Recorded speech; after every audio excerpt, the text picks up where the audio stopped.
What if I told you that many new real estate investors make the same 5 mistakes over and over again? These aren't just minor hiccups, these can be the difference between success and failure. But don't worry. Today, I'm going to break down 5 mistakes that even seasoned investors sometimes make.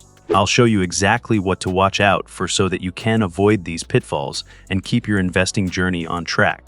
Stick with me because the knowledge you gain here could save you thousands of dollars and, more importantly, time. The first mistake that could destroy your real estate journey: overleveraging. You've heard that borrowing money can help you scale faster, but what if I told you that taking on too much debt can slowly strangle your investment? Overleveraging is the silent killer that many new investors fall prey to. It's tempting to max out your financing. After all, the more debt you can handle, the more properties you can buy. Right. Not so fast. The problem lies in the balance between risk and reward. What happens if the market takes a dip, your rental property experiences extended vacancies, or you face unexpected repairs? Without the cash flow cushion to support those risks, you could be on the hook for payments that spiral out of control. A good example of overleveraging happened during the 2008 financial crisis.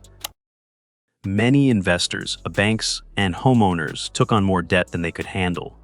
They believed that real estate values would keep going up.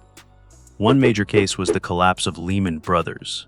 They were deeply involved in mortgage-backed securities and were overleveraged. Many homeowners got adjustable rate mortgages. These loans were affordable at first, but when interest rates went up and property values dropped, they couldn't keep up with the payments. This caused many foreclosures. Investors who were heavily leveraged ended up holding properties that lost a lot of value. Some even lost everything.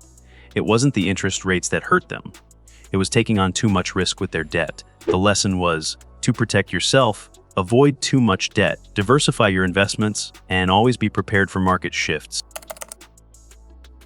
Next, let's talk about a dangerous assumption that many new investors make: relying too heavily on appreciation. You've probably heard the saying, buy and wait for the property to appreciate. It sounds easy, but if that's your primary strategy, you're setting yourself up for disappointment. Here's why appreciation is never guaranteed. Markets can be cyclical, and relying solely on future value increases is like gambling. A property might be undervalued today, but if the surrounding area doesn't improve as expected, you're left holding an asset that's not growing in value. Plus, in certain areas, property values can stagnate or even decrease over time. Imagine you buy a property in a neighborhood that's starting to get attention. The media is calling it a hot market, and prices are expected to rise quickly. You think, I'll buy now, and by the time the property appreciates, I'll make a huge profit. But 5 years later, nothing changes. The area has not developed like they said it would.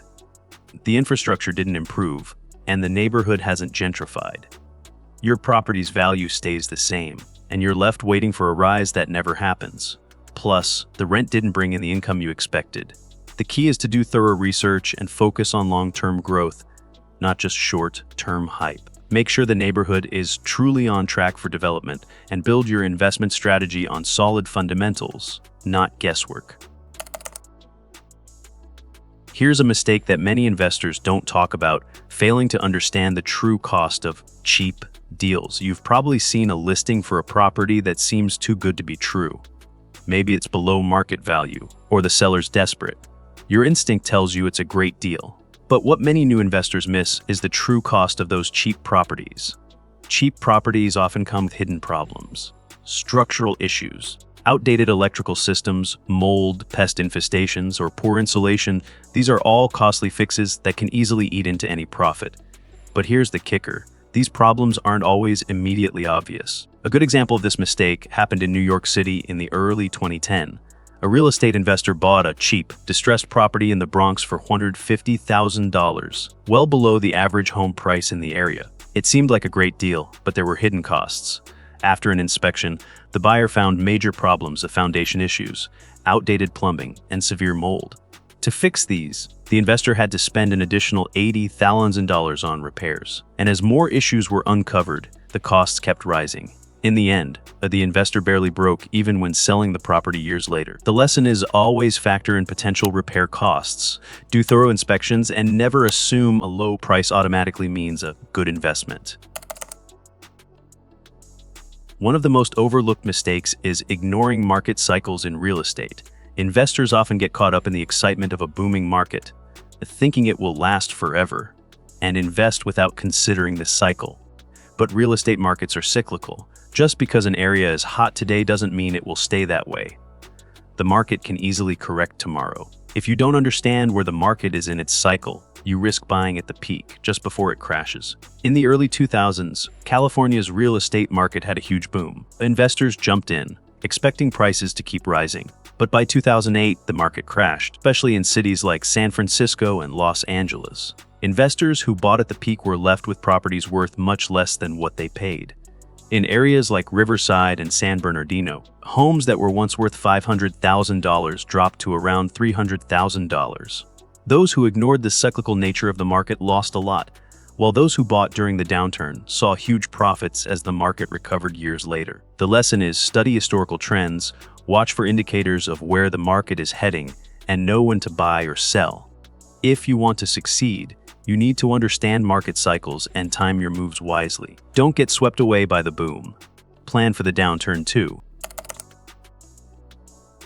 Here's one that might sting a little: overestimating your own expertise. As a new investor, it's easy to think you've got it all figured out. You've read a few books, watched some YouTube videos, and now you feel confident about real estate. But the truth is, this industry is too complex to rely on gut feeling and surface-level knowledge. Or worse, doing what you want to happen instead of what the data says can lead to serious problems. The lesson is, don't rely on gut feelings or surface-level info. Use real data. Things like job growth, crime rates, vacancy rates, and local economic trends to make smarter investment decisions. The key takeaway: always analyze before you invest. Real estate isn't about luck or shortcuts. It's about careful planning, being prepared for challenges, and making smart decisions.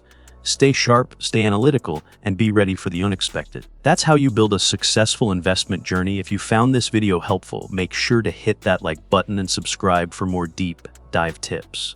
Let me know in the comments, have you encountered any of these mistakes, or have any other tips to share? I'd love to hear from you. Thanks for watching, and remember, real estate is a marathon, not a sprint.